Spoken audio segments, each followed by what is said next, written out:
Saudações, meus queridos amigos ouvintes do canal O Hermeneuta.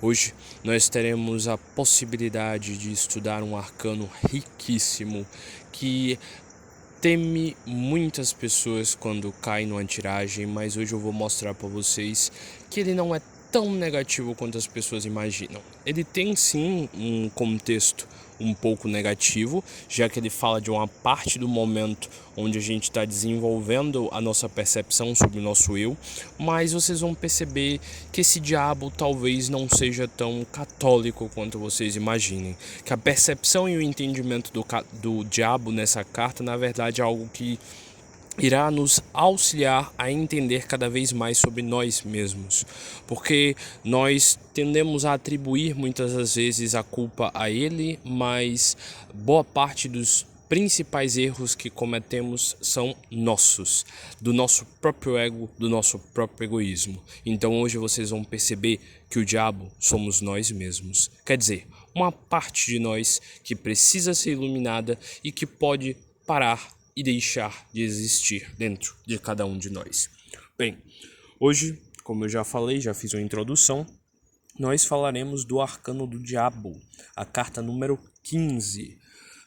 Fazendo logo um trocadilho inicial, a gente pode observar que 1 mais 5 dá o quê? Número 6, que é a sua carta oposta, que é os enamorados, que eu tive a oportunidade de interpretar. Se vocês forem lá no Arcano dos Enamorados, vocês vão ouvir que eu faço relações com a carta do Diabo, e vocês vão perceber que, digamos que o mundo não é dual, não tem a lei da polaridade, então a carta dos enamorados seria a perfeição da parte positiva e aqui seria a perfeição da parte negativa. Então, através do perfeito equilíbrio entre esses dois arcanos, nós poderemos conhecer muito de nós mesmos. Primeiro, eu quero fazer uma correlação também com a carta anterior, que ontem, no caso eu gravei ontem, tivemos a oportunidade de estudar, que foi a nossa querida carta da temperança.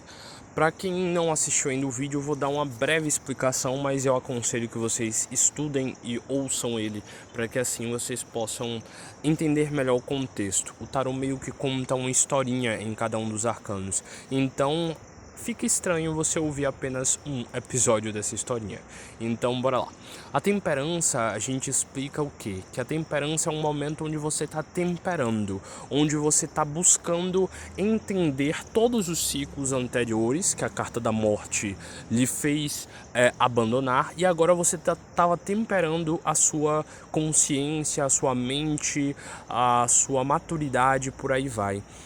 E o arcano da temperança, de certa forma, segundo a abstração que fizemos durante ele, é um arcano que representa aquele momento onde a gente vai fazer uma limpeza mais profunda, onde a gente vai passar algo mais profundo. É que eu ia citar o nome de uma marca de produto. Aí eu fiquei tipo, não. Mas enfim, é onde a gente vai fazer um momento de uma limpeza mais profunda, onde através dessa temperança a gente vai observar que ainda existem alguns intempéries, algumas rebarbas, algumas arestas a serem retiradas para que a gente chegue a essa perfeição. A carta do diabo geralmente é associada à carta do tapete, diríamos assim, porque geralmente o diabo mostra tudo aquilo que a gente esconde embaixo do tapete, tudo aquilo que a gente vai dizendo, depois eu resolvo, eu sou assim mesmo, isso faz parte da minha personalidade, ou por aí vai, esse tipo de coisa que a gente vai empurrando com a barriga e a gente não quer aceitar e não quer perceber que isso ocorre. A carta do diabo é a famosa carta do só mais hoje. Só dessa vez eu vou errar igual, só dessa vez eu vou fazer mais isso, e como a gente entende o lado reencarnacionista, a gente sabe que geralmente a gente tá errando não só neste momento, mas de diversas encarnações, e que esse só hoje na verdade é só este século, só esta era e por aí vai. Então, a carta do diabo fala sobre aqueles desejos, sobre aqueles erros, sobre aquelas coisas que nós somos intensamente apegados e não conseguimos nos livrar, mas que fazem parte de nós e que nós não queremos aceitar que existe. É a nossa sombra de Jung. É aquela parte que existe em nós que a gente vai lá e diz que a culpa é literalmente do diabo, que a culpa é de um ser aleatório, que é de não sei quem que me deixa estressado, que é da minha mãe que me irrita, que é meu pai que me irrita, que é não sei o que, e sempre a gente coloca a culpa no outro, mas não percebe que nós que temos de nos iluminar e essa culpa na verdade é nossa. Então, por isso, diabo, é uma associação perfeita esse fato de a gente não querer enfrentar uma parte obscura nossa, que existe em nós, e que se a gente der a devida atenção, como a temperança nos ensina, a gente vai poder limpar e poder passar a continuar no caminho da nossa própria iluminação. Primeiro, eu tenho de dar uma breve explicação histórica em relação a essa carta, a essa figura, a essa feição do diabo. Primeiro, eu peço que vocês tenham paciência porque é necessário explicar e desmitificar o que é o diabo para que a gente possa entender melhor essa carta, mas eu vou tentar fazer da forma mais breve possível. Bem, depois do surgimento da Igreja Católica, boa parte do período que ela teve o seu reinado, ela reformulou boa parte do passado para que assim as crenças pagãs não tivessem mais espaço num novo mundo e que o catolicismo ganhasse espaço. Então nós sabemos hoje, segundo a história, que boa parte dos feriados cristãos são festejados em grandes datas dos feriados pagãos, porque assim era um método de meio que ir apagando a história. E porque a figura do diabo é retratada desta forma, segundo o que a visão barroca, quando a gente para estudar aquela parte do dualismo barroco, nos ensina.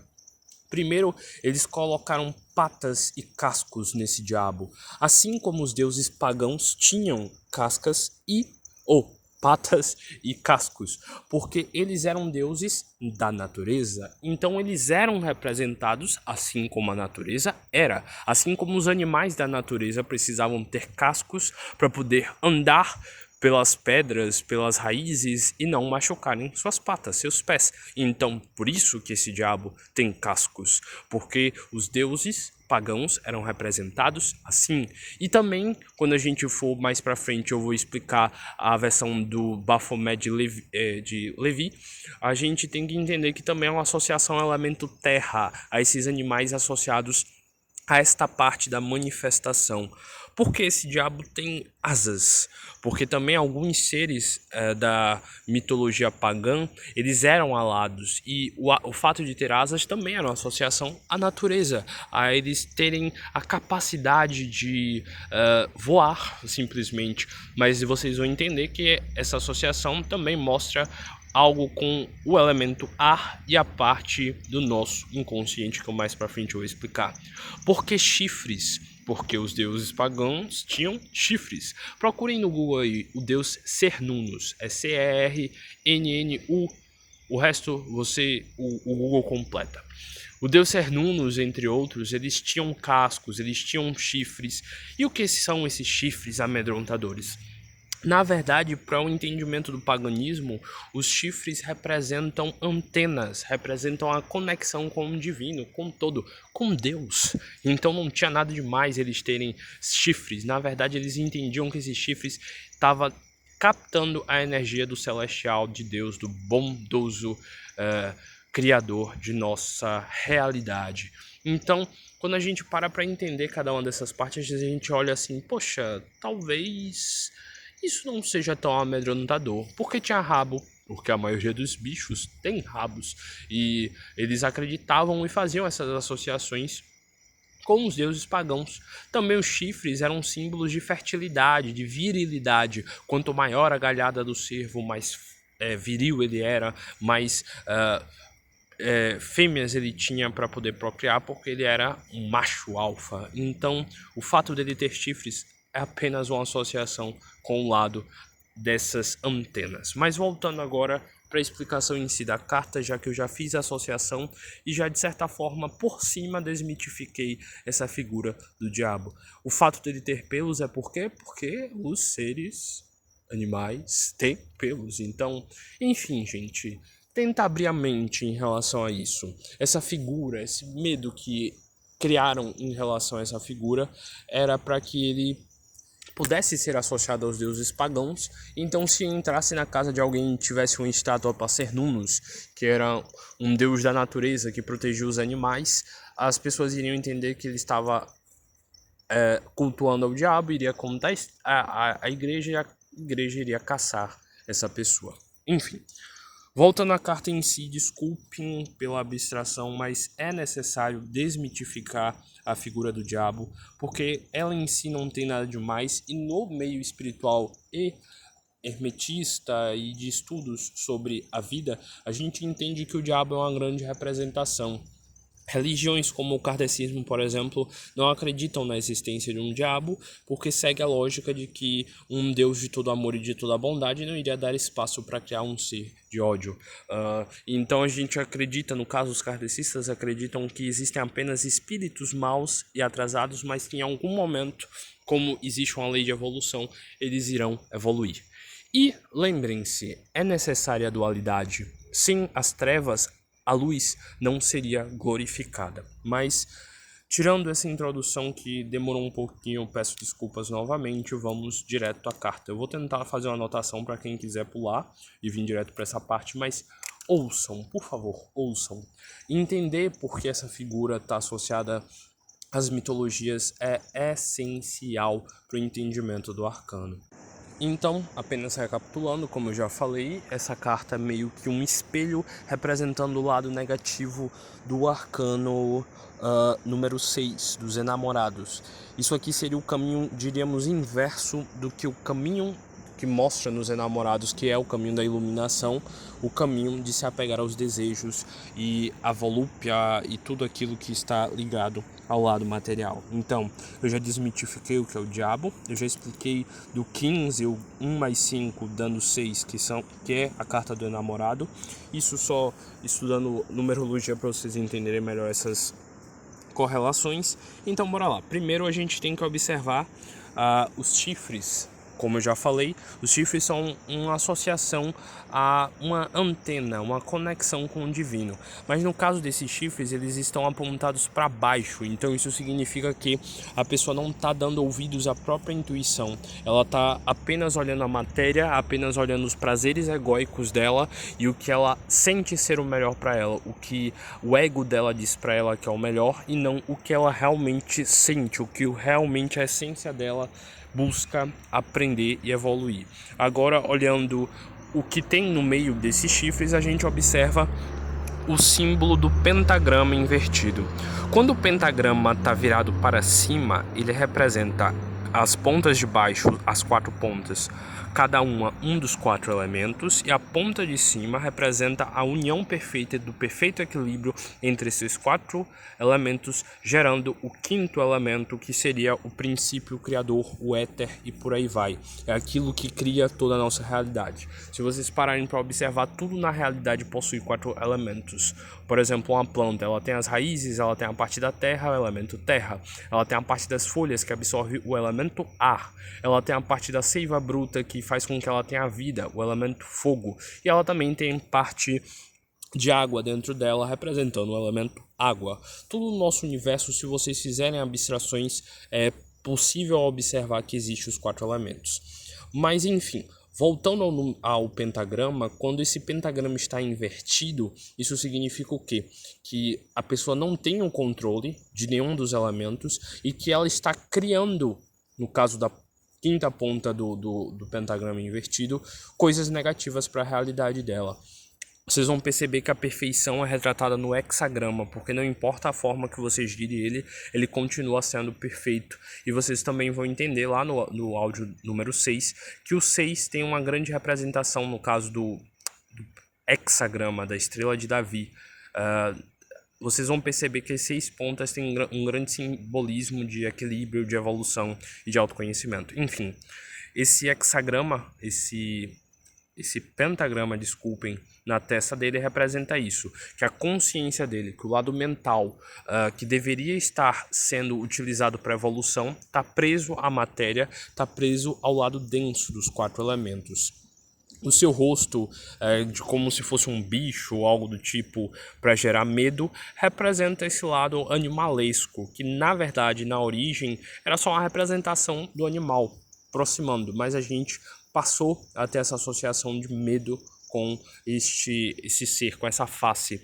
E digamos que esse medo que essa face também nos passa é uma representação do medo que nós mesmos temos de enfrentar a nossa parte negativa, aquilo que a gente teme, aquilo que a gente não gosta, aquilo que a gente tem vergonha de existir em nós mesmos.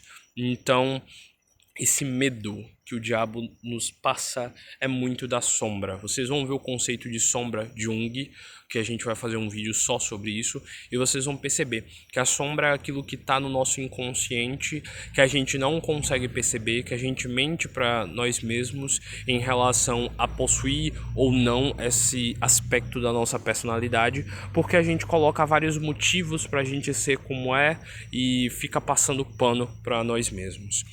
Descendo mais um pouco, a gente observa o peitoral desse indivíduo de uma forma humanoide, mostrando que este homem, diríamos assim, esse ser, lembrando que no tarô a gente não vê como homem ou mulher, esse ser, esse indivíduo que tem as duas polaridades, tanto masculina quanto feminina, ele era, na verdade, um humano perfeito que se animalizou, que se deixou levar pelos lados negativos e agora ele está perdendo a essência dele humanoide, a essência da perfeição humanoide.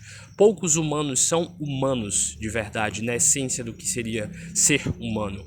Muitos ainda estão animalizados, então este homem, na verdade, ele se transformou de acordo com as suas atitudes, com seus pensamentos, com as suas concepções neste diabo que nós vemos aí na figura. Seguindo para a parte do tronco, a gente observa as asas. A gente pode entender o quê? Que essas asas não estão sendo utilizadas, ou estão, mas de uma forma negativa. Então, digamos que como a asa representa o elemento ar, ele tem um conhecimento, ele tem uma noção da realidade, mas ele está utilizando a mentalidade dele de uma forma negativa. Então ele tem uma inteligência, mas ele utiliza essa inteligência de forma nociva para continuar alimentando e negando a existência dessa parcela negativa que existe dentro dele. Então, por isso, as asas. A gente também pode fazer uma associação com os morcegos, que são seres que voam em meio à escuridão, mas é necessário se conhecer a escuridão para que a gente possa fazer que habite luz nela. É muito importante que a gente conheça os nossos demônios, as nossas tendências negativas, para que assim a gente possa conhecer elas e assim que elas comecem a tentar nos dominar, a gente possa tomar as rédeas da situação e controlar com temperança. Então, é muito importante o conhece-te a ti mesmo. É muito importante. Os braços desse nosso querido amigo, ele tá com um braço para cima e um braço para baixo. Isso representa a lei hermética da correspondência, que fala que tudo que está em cima é como o que está abaixo. Então, se a gente observar o todo, a gente vai perceber que a nossa realidade é igual. Quer dizer, é parecida. Se a gente observar o macrocosmos, a gente vai perceber que ele é muito parecido com o nosso microcosmos. Tem uma analogia que eu gosto muito, que me ajuda muito a entender essa lei da correspondência. Por exemplo, nós temos um Sol e esse Sol ele tem uma energia e essa energia atua e gera gravidade e gera as suas órbitas e por aí vai. E esse Sol tem uma linha de atuação, certo? Emitindo as ondas magnéticas para todos os planetas do nosso sistema solar, correto? Segundo algumas vertentes, todos nós somos sóis, nós, seres humanos, porque nosso espírito é uma fagulha divina que é como se fosse um sol. E todos os nossos pensamentos e energias, segundo a lei da vibração, atuam no universo. Então, eu sou um sol e o meu sol, minha mente, minha consciência, meu espírito, o tempo inteiro está emitindo energia. E essa energia que eu emito está gerando uma gravidade ao meu redor, está gerando campos de atuação, está atraindo pessoas, está atraindo vivências, está atraindo contextos de vidas específicos, para que assim eu possa entender melhor o meu sol, para que assim eu possa entender melhor a minha consciência, o que eu vibro e o que eu vibro o que eu atraio e como eu devo lidar com o que eu atraio para que assim eu possa evoluir. É o que a gente chama de projeção na parte da psicologia. A gente projeta nos outros, nos defeitos dos outros e nas coisas positivas dos outros, boa parte de nós mesmos. Então, conhecer o outro também é parte do desenvolvimento para se conhecer a si mesmo. Então, observem como a natureza é como nós, é parecida conosco. O universo é parecido conosco, mas aí demanda uma abstração específica. Num vídeo sobre a lei da correspondência, provavelmente eu vou me aprofundar melhor sobre isso. Mas o que isso quer dizer nessa carta? Isso quer dizer que esse ser, ele não está em contato com a correspondência, ele está se densificando. Por quê? Numa de suas mãos ele está com a tocha. Essa tocha poderia ser uma associação ao fogo de Prometeu, que é uma história da mitologia grega onde Prometeu rouba dos deuses o fogo do conhecimento, o fogo da sabedoria. Então, por ele estar segurando essa tocha na mão esquerda, no pilar direito, que é o pilar da expansão, isso significa que ele não está expandindo, isso significa que ele está utilizando negativamente essa essência da sabedoria dele. Ele está densificando esse conhecimento que a chama de Prometeu atrai. E se vocês observarem a mão esquerda, a mão, quer dizer, direita no pilar esquerdo, que é o pilar da restrição, vocês observam que ele está, digamos assim, sem fazer nada. Então isso meio que significa que ele não está conseguindo restringir as coisas necessárias para ele se desenvolver e para ele despertar para a própria realidade dele. Descendo mais um pouco, a gente observa que os seus pés, com garras e pelos, etc, etc, estão meio que presos à matéria, estão meio que presos a este símbolo que é um retângulo de pedra. Isso mostra de certa forma que ele está preso na materialidade, que ele está preso a essa densificação que ele está. Esse humano aí que se transformou nesse ser, ele está preso aos egos, aos interesses dele. Se a gente observar, tem uma corrente que sai dessa pedra, desse retângulo, que tem correntes e que mantém presos esses dois seres. Esses dois seres também são representações de nós mesmos. Como eu falei, segundo as vertentes herméticas, espirituais e por aí vai, quando vocês ouviram o áudio do Arcano do Enamorado, vocês vão entender melhor. Em cada um de nós, por exemplo, homens, existe uma figura interna feminina que está em estado de latência, que está adormecido e que através do conhecimento, do entendimento e do equilíbrio com essa polaridade, a gente vai vivenciar muito melhor a matéria. Essa parte feminina interna se chama ânima na psicologia analítica de Jung. E dentro de cada mulher existe uma parte masculina em latência que não está sendo bem utilizada, que está sendo mal expectada, chamada ânimos, que representa a parte masculina interna de cada mulher. Então, por exemplo, segundo as vertentes herméticas, nós tendemos a entender que a polaridade masculina é mais racional, é mais objetiva, é mais prática, é mais sem, diríamos assim, brio, sem tato, é mais expansiva, é mais direta ao que quer e a desbravar, diríamos assim, a realidade. Já a polaridade feminina é mais emotiva, é mais perceptiva, é mais intuitiva, detalhista, preocupada com a realidade, com o mundo, com um todo. E nesse excesso de emocionalidade ocorrem os problemas das vidas femininas e neste excesso de racionalidade ocorrem os problemas da vida masculina. Quando a gente passa a se conectar verdadeiramente com essa essência, a gente deixa de ser esse diabo, porque quando a gente tiver com excesso de emoção, a gente vai ter a razão interna para equilibrar, e quando a gente tiver com excesso de razão, a gente vai ter a emoção da empatia interna para poder entender o quão nós estamos errando. Então esses dois seres acorrentados aí representam a nossa parte interna que está dormente, que não consegue ter atuação, porque apenas a nossa parte dominante está fazendo tudo para poder conseguir, diríamos, conseguir abonar os seus desejos, conseguir saciar o seu desejo. Então só foca em saciar o desejo, só foca em saciar esses egos, esses interesses, essas paixões, essas materialidades, e esquece do todo, esquece da espiritualidade, esquece da importância de se evoluir, de se lapidar o seu espírito, o seu corpo mental, emocional, físico, e esquece que isso daqui, esse plano, é um plano de manifestação para que nós possamos ter evolução. E se vocês observarem, na carta dos enamorados, atrás da mulher tem o símbolo da árvore da vida e da maçã e toda aquela mitologia com Eva, que lá eu explico melhor. Aqui, lá mostra o caminho, diríamos assim, para esse conhecimento, para esse desenvolvimento. Aqui mostra o que leva a essa densificação. No caso, atrás da mulher tem algo que parece como se fosse um cacho de uva, associando no caso ao lado emocional, porque a uva é bem repleta de água, então pode ser uma associação com o elemento água, e também porque a uva tem uma associação com o vinho, e as bacantes, as que tinham uma ligação com esse lado de culto a Baco, ao deus do vinho, eles tinham muita associação ao lado emotivo, ao lado emocional. Então o excesso de emoção leva a mulher ao pecado, ao erro, ao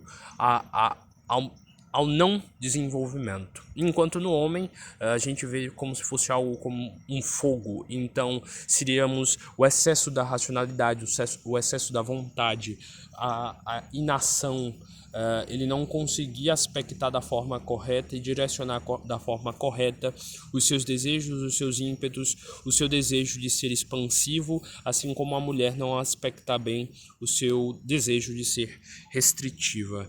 Então, com essa reflexão, com essa percepção, a gente consegue entender muito melhor a carta do diabo. A carta do diabo é um grande estudo à percepção do que está nos travando, do que está escondido embaixo do tapete, como eu falei, o que a gente coloca no nosso inconsciente e a gente nega que a gente faz, que as pessoas dizem, você é assim, assim, e você diz, eu não sou assim, e cheio de ego fica tentando impedir de aceitar as coisas erradas, as coisas hipócritas que você faz e que você se nega. Então a carta do diabo é uma carta associada a esse desejo, a essa vontade de saciar apenas os desejos que não nos levam à evolução.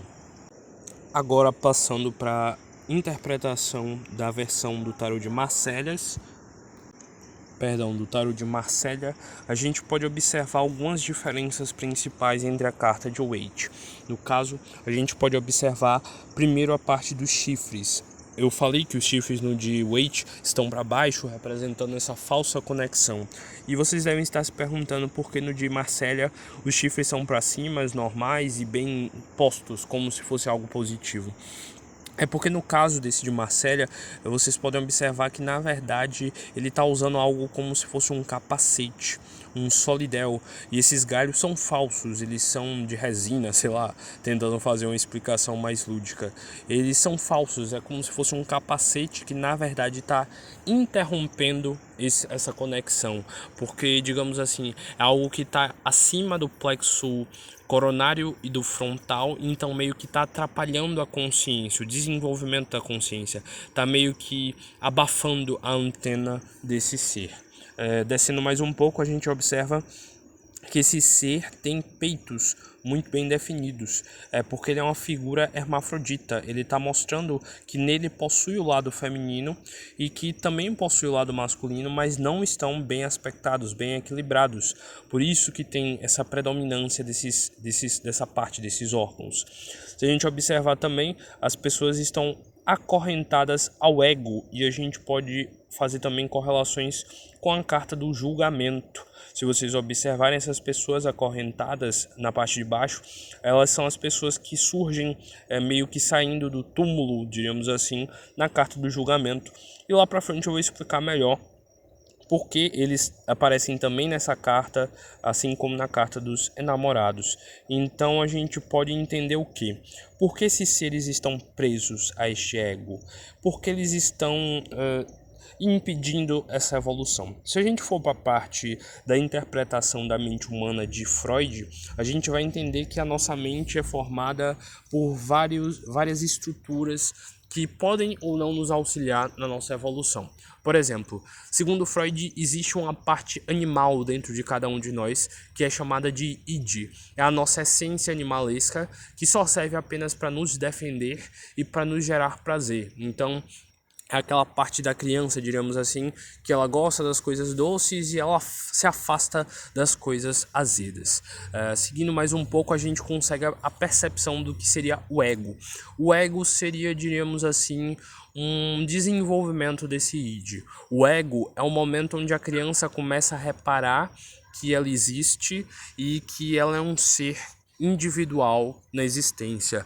Se você quiser fazer tipo um exercício para ver se essa criança já desenvolveu o ego ou não, tem um exercício bem conhecido que é tipo você pintar a testa dela ou colocar alguma coisa vermelha ou de qualquer cor em alguma parte do corpo dela e colocar ela na frente do espelho. Se ela olhar para o espelho e ela meio que tentar tirar essa coisa do rosto dela, significa que ela já desenvolveu a parte da estrutura mental, da percepção de que ela existe, de que ela é um ser diferente, de que ela é um ser uno, e ela já começou a criar o ego, o eu. Ela entende que ela é um indivíduo e que ela tem que se proteger, a proteger ela mesma e a sua essência. Depois da formação do ego, nós começamos a formar o alter ego. O que seria o alter ego? O alter ego é aquele momento onde a criança começa a perceber que existem coisas certas e existem coisas erradas. Existem coisas que são legais de se fazer e existem coisas que os adultos meio que punem ela quando ela faz. E a gente desenvolve esse ego, esse sentido de certo e errado, e a gente vai perceber o quão ele é grande na nossa vida. Durante toda a nossa vida, esse alter ego é alimentado. Então, as concepções de uma religião, de uma filosofia, de um local onde a gente nasceu, de uma concepção política, ela fica sendo alimentada por esse alter ego. E durante a vida inteira, a gente vai ter concepções de certo e de errado. E muitas das vezes a gente não consegue abandonar essas estruturas que foram calcificadas no alter ego. E o caminho da evolução, o caminho do conhece-te a ti mesmo é basicamente aprender a desenvolver e a lapidar esse alter ego. Existe uma quarta estrutura chamada superego. O superego é o que faz a gente perceber que a gente fez uma coisa certa, então o superego vai lá e nos bonifica. Parabéns, você fez algo certo. Mas quando a gente faz algo errado, o superego é como se fosse um órgão de justiça que vai dizer pra gente: você fez algo errado. O superego vai lhe punir. Então a gente tem uma estrutura apenas para bonificar quando a gente faz as coisas certas, que o alter ego considera certa. E a gente tem uma estrutura chamada também de superego, que é a que nos faz sentir culpados quando a gente erra, quando a gente mente, quando a gente faz algo que nos foi ensinado a ser, que é errado. Então, eu sempre solto esse questionamento quando eu termino de explicar isso. Porque nós humanos somos como somos se a gente tem uma estrutura mental perfeita apenas para nos dizer isso é certo, isso é errado, porque a gente ainda erra, porque a gente ainda ignora esse alter ego, quer dizer, esse superego, e porque a gente relativiza o que é o certo e o que é o errado para a gente ficar em paz com ele. Mas continuando, por que eu estou explicando isso tudo? Porque você tem que entender o que é o ego, você tem que entender o que é essa coisa que está lhe impedindo de você ser aquele anjo iluminado da carta do enamorado. Por que você está protegendo os seus erros? Porque esse ego e esse alter ego estão lhe impedindo de enxergar essa parte negativa que existe em você. Essa pessoa má, essa pessoa que comete erros, essa pessoa que mente, essa pessoa prepotente, orgulhosa. Por que o seu alter ego está escondendo isso? Porque o seu alter ego faz você achar que isso é normal, que não tem nada demais no que você está fazendo. O processo da evolução é diluir esse ego, é entender esse ego, é entender a nós mesmos, entender por que somos como somos e refletir para que o tempo inteiro nós estejamos nos reconstruindo e não nos apegando a conceitos do que durante um momento de sua vida o alter ego considerou ser o correto. E o ego protege a todo custo. Então, a gente tem uma bela abstração também no Marselha que serve para qualquer arcano do diabo. Observando, em vez da tocha que tem no Wait, ele tem uma espada, e a espada representa o elemento ar. Mas por que esse elemento ar positivo tá aí para cima, com a espada apontando para cima e não para baixo? É porque no caso, se vocês observarem, esse diabo, ele tá segurando a espada de uma forma totalmente errada. Ele tá segurando a espada pela lâmina, ele tá cortando as próprias mãos, ele tá se ferindo, ele tá utilizando da forma muito errada essa espada. Então, ela praticamente é inútil de estar aí, porque ele não sabe utilizar da forma correta essa ferramenta para a evolução dele próprio. Este é o momento onde a gente tem que ficar atento às tentações que existem, a nos conhecer de verdade e impedir a repetição dos nossos erros. Sair da nossa zona de conforto, do famoso só hoje que eu já falei. Só hoje eu vou errar, só hoje eu vou fazer mais isso. E por aí a gente vai. Agora eu vou passar para a explicação da versão de Oswald Wirth. E de cara nós percebemos algumas coisas bem diferentes nessa versão de Wirth, que só nos auxiliarão a entender com ainda mais profundidade este arcano. Primeiro, eu acho que o que deve lhe chamar logo a atenção é essa frase aí que está bem estampada nos braços do diabo. Nós vemos de um lado solve e no outro coagula. Seguindo a linha da própria alquimia, seria solve et coagula, que o solve significa dissolver e coagula, coagular, fixar. O que seria isso? Segundo a visão da alquimia, nós temos métodos para poder desenvolver a nossa consciência. E o meio para que a gente possa desenvolver a nossa consciência e entender verdadeiramente a nós mesmos é o solve et coagula. Por que solve? Porque a gente precisa dissolver concepções, entendimentos, visões que nos foram forçadas por uma religião, sendo que existem milhares e que cada uma pode nos agregar conhecimentos diversos, conhecimentos e pragmatismos familiares ou de uma religião, de uma política, de uma família tradicional e por aí vai. A gente tem que a gente tem que dissolver essas coisas, esses conceitos em nós, para que nós possamos coagular, a gente possa fixar, a gente possa recriar esses conceitos com base no que nós achamos o correto. Se você tem um vício familiar, político ou religioso que você considera errado, dissolva isso e coagula como você entende isso. Mas se mesmo assim, com o conhecimento e entendimento que você tem agora, com o estudo que você tem agora, você concorda com isso, dissolva também. E coagule também isso como sendo parte sua. Afinal, neste momento você entende isso como uma verdade e concorda, então pode ficar à vontade com isso dentro de você. Se um dia você deixar de concordar com isso, aí sim você dissolve isso e reconstrói segundo a sua vontade, o seu entendimento do que seria o correto nessa situação. A gente percebe isso muito no conceito de Übermensch, que é o super-homem de Nietzsche. A filosofia nietzschiana nos ensina muito isso, a perceber e entender as estruturas sociais, a entender as analogias, a entender as alienações que existem na vida, as concepções que nós temos bem preconcebidas e a perceber que para a gente viver de verdade a gente tem que entender e abstrair essas coisas e criar sobre a nossa vontade, sobre o nosso entendimento, a verdade do que seria isto. Então, sejam como esse super-homem de Nietzsche. Procurem também estudar muito da filosofia, não só Nietzsche, todos os filósofos que vocês tiverem interesse, que vocês vão entender muito melhor essa base do solve et coagula. Dissolva na sua vida tudo que você puder observar, pensar, fique se questionando e se recriando o tempo inteiro. Este é o verdadeiro caminho da evolução. Quando você cristaliza em algumas certezas, na verdade você está muito mais perdido do que com certezas e com um caminho para se desenvolver. A gente também pode observar que nessa versão o Baphomet é muito mais claro, e depois vocês pesquisem do Baphomet e a visão dele e o que seria, diríamos, ele para a visão do hermetismo, para a visão do que seriam os 4 elementos. É porque eu vou dar uma breve explicação também. O Baphomet era uma figura que ele era utilizada por muitas ordens iniciáticas nos primeiros graus ou até no próprio processo iniciático. Por quê?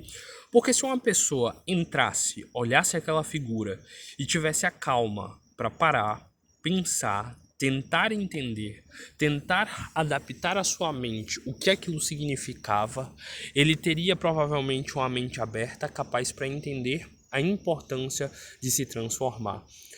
E muitas das vezes essas pessoas ficavam horrorizadas quando viam esse Baphomet, e aí o instrutor chegava e dizia: olha, se vocês conseguirem observar bem, na verdade esses cascos, como eu já falei, representam o elemento terra, essas asas o elemento ar, e por aí, e explicavam os 4 elementos e desmitificava toda a figura a ponto da pessoa perceber: realmente não tem nada demais, o meu preconceito, o solve que eu precisava estava aqui, agora eu vou solver isso, eu vou dissipar, eu vou transformar num novo conhecimento e eu vou passar por essa morte simbólica. Então, mostrar direto ao iniciar a ordem esse Baphomet era uma forma de dizer: olha, aqui você vai ser disposto a enfrentar a parte mais obscura de você mesmo. A coisa mais nefasta que existe no mundo são as partes negativas de você mesmo que você não é capaz de perceber que existem. Então, se a pessoa tivesse disposta e tivesse uma mente aberta o suficiente para conseguir enfrentar isso, ela seria capaz e disposta de enfrentar todos os intempéries do que é se conhecer, do que é perceber que existe uma parte negativa dentro de você que precisa ser dissolvida para que você possa voltar a ser luz. Então, mais uma vez a gente tem que citar o Baphomet, o diabo, e como essa figura não tem nada de obscuro, ela é mais uma alegoria, assim como a caverna de Platão, entre todas as outras. Então é preciso esse atrito, é preciso essa provocação, é preciso que exista alguém ou algo para lhe provocar a dizer: olha, existe muito mais coisa do que a sua bolha de realidade tem a lhe ensinar. É preciso que você se desenvolva, é preciso que você tenha esse atrito com a realidade, esse atrito com algo que lhe provoque e mostre: olha, realmente tem coisas que a minha ignorância me faz não entender, não me faz temer e me faz não conseguir ser capaz de aceitar. Então, eu preciso me lapidar, me entender. Tem uma frase de Eliphas Levi que é muito interessante para esse momento. Ele fala o seguinte, que o mal aparente glorifica o bem. O mal aparente glorifica o bem. Porque o mal aparente, essas coisas que a gente acha que são nefastas, essa escuridão, é o que dá contraste para que o bem seja glorificado. Se a gente colocar uma vela numa sala completamente iluminada, a gente pode até achar ela bonita, mas a gente não vai perceber quanta luz ela emite. Mas se a gente colocar essa vela num quarto escuro, a gente vai ver o poder da luz. Então, às vezes é necessário um mal aparente, para que o bem seja glorificado. Então, após essa abstração, vamos continuar com a carta. Se a gente observar, essa carta faz uma grande associação com a carta da força, porque para a gente conseguir desenvolver e controlar esse nosso lado do diabo, a gente tem que entender que esse diabo mora no nosso ego, nas nossas emoções, nos nossos prazeres, naquilo que a gente não quer se libertar, naquilo que a gente precisa ter muita maturidade para, com jeitinho, assim como a carta da força ensina, a gente possa dominar esse ego, a gente possa dominar com o nosso conhecimento, que a Sofia lá nessa carta tem, que a gente possa dominar esse medo, essa parte que existe em nós que a gente não quer ter contato e não quer aceitar que existe. A gente pode observar que nessa versão de Oswald Wirth, ter um pentagrama na testa certinho, porque nesse caso, esse pentagrama ele tá na parte da fronte, onde fica o plexo frontal. Isso significa o quê? Significa que através do conhecimento desses 4 elementos e do pentagrama da forma correta, vai ser o meio por onde a nossa consciência vai se libertar dessa subjugação, dessa escravidão que o diabo nos gera. Essa escravidão que os nossos medos de enfrentar a nossa parte negativa e a parte maléfica que existe dentro de nós nos faz. A gente se mantém escravo disso porque a gente não consegue aceitar que existe em nós, que existem esses erros em nós, então nós acabamos nos tornando escravos, nos tornamos continuando inconscientes e fazendo coisas negativas sem que a gente perceba, porque a gente não é capaz de enfrentar com coragem esse nosso medo. Se a gente observar descendo mais um pouco, os mamilos junto com o umbigo desse ser, desse Baphomet, ele forma meio que um triângulo para baixo. Eu poderia entender isso como uma densificação.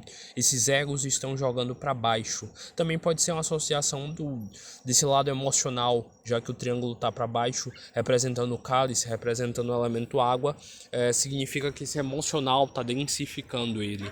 E a gente pode entender isso porque quando a gente desce mais um pouco, a gente observa que em vez de cascos, de pelos, a gente observa nessa figura as escamas de peixe. Isso provavelmente é mais uma associação dizendo que essa animalização está provindo da falta de controle emocional, de falta do conhecimento do ego, das nossas emoções e dessa estrutura que, através de jeitinhos, tenta nos impedir de iluminar a nossa própria consciência. A falta de controle do nosso emocional, segundo a visão deste autor, é o que gera essa nossa animalização.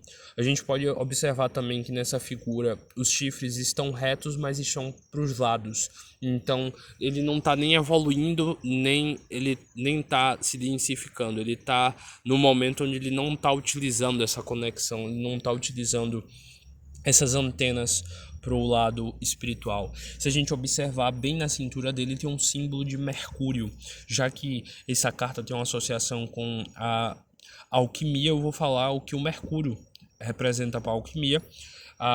Na alquimia, o Mercúrio representa o espírito. Tem também o enxofre, que representa a ânima, a alma, e o sal representa o corpo. Pesquisem sobre a alquimia. É outra forma muito interessante de se lapidar a nossa consciência. Lá eles ensinam sobre o laboratório interno e o laboratório externo.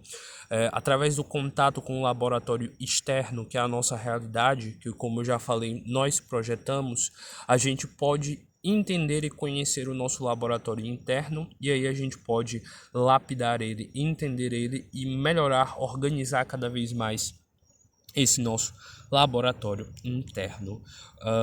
Mas o que? A gente pode olhar aqui nessa figura, nessa versão, esses escravos são ainda mais parecidos com os deuses pagãos. Isso não significa que o deus pagão vai nos animalizar, que ele é algo negativo, que ele é o ego, e enfim. É mais uma associação de como a gente está se tornando animal. Animal não no sentido positivo de algo bom, como a gente gosta de um gato, como a gente gosta de um cachorro ou algo do tipo. É animalizar no sentido de perder o nosso nível de consciência, perder o nosso nível de evolução. Então aqui não é uma associação como eles sendo negativos, mas sim de como a gente está retrocedendo. Apesar que a força da natureza e dos deuses pagãos não deixa de ser boa se você utilizar da forma correta. Mais uma vez eu tenho de falar do Solve et Coagula, porque a gente fala que a gente precisa dissolver aquilo que não está associado à nossa verdadeira essência, aquilo que a gente verdadeiramente veio para fazer aqui na realidade, neste plano físico. E a gente tem que coagular cada vez mais o que eu chamei em outro vídeo dos frutos verdadeiros. A gente tem que coagular, cristalizar não, manifestar na realidade cada vez mais coisas associadas à nossa essência, ao que a gente precisa evoluir, ao que a gente precisa lapidar e melhorar para a nossa evolução e dissolver cada vez mais esses vícios do famoso só hoje, só mais hoje, só mais hoje. E então, na alquimia, por exemplo, tem as 3 fases da purificação, como eu já falei, que é a lapidação e o entendimento do mercúrio, do enxofre e do sal. Nós também podemos fazer essa lapidação e esse entendimento conhecendo os 4 elementos, conhecendo tarô e por aí vai, conhecendo espiritualidade, filosofia, tudo que nos ajude a dissolver aquilo que não é da gente e a coagular o que é da gente, o que é da minha essência, o que eu gosto de fazer e eu sei que é bom para minha realidade, para a matéria e para mudar o mundo para que ele seja um lugar melhor. Agora eu vou citar uma frase de Paracelso que eu acho que ajuda bastante a entender esses conceitos que eu dei. Ele fala o seguinte, que o trabalho do homem começa onde parou o da natureza. Por quê? Porque a natureza nos criou de determinada forma, no caso Deus nos criou de determinada forma, e agora o nosso trabalho começa a partir daí. A gente tem que se conhecer, se lapidar, se melhorar cada vez mais, se purificar cada vez mais. Então a frase de Paracelso é muito útil para esse momento. O trabalho do homem começa onde parou o da natureza. E aí a gente pode também fazer associações com a alquimia e o entendimento que eles têm sobre a pedra filosofal. Vou dar uma explicação bem breve para a gente encerrar esse áudio. Tudo que os alquimistas buscam em lapidar ou encontrar essa pedra filosofal nada mais é do que encontrar a própria essência deles, encontrar a lapidação do eu. As pessoas entendiam muito errado achando que a pedra filosofal daria a vida eterna, mas ela dava a vida eterna, porque a pedra filosofal era a lapidação do nosso espírito, do espírito de cada um dos alquimistas. E então nós somos imortais, porque o nosso espírito, a nossa pedra filosofal é imortal. E o tempo inteiro os alquimistas corriam atrás do conhecimento, do desenvolvimento, do aprendizado. Por quê? Porque através desse conhecimento de elementos químicos, da natureza, de como mudar junto com os elementos e criar novas coisas para a realidade, eles na verdade estavam conhecendo eles mesmos, eles estavam fazendo o processo de autoconhecimento e eles estavam na verdade criando a própria pedra filosofal, que era a consciência deles. Então a pedra filosofal e todas essas histórias são grandes metáforas, tudo ligado a Nicolau Flamel. Se vocês forem parar para assistir o desenho, a animação, quer dizer, Fullmetal Alchemist, tem muitas analogias com isso, com a árvore da vida e com tudo mais. Então, entender essa vertente, essa visão alquimista da carta do diabo é muito importante para que a gente possa entender verdadeiramente esse processo de lapidação.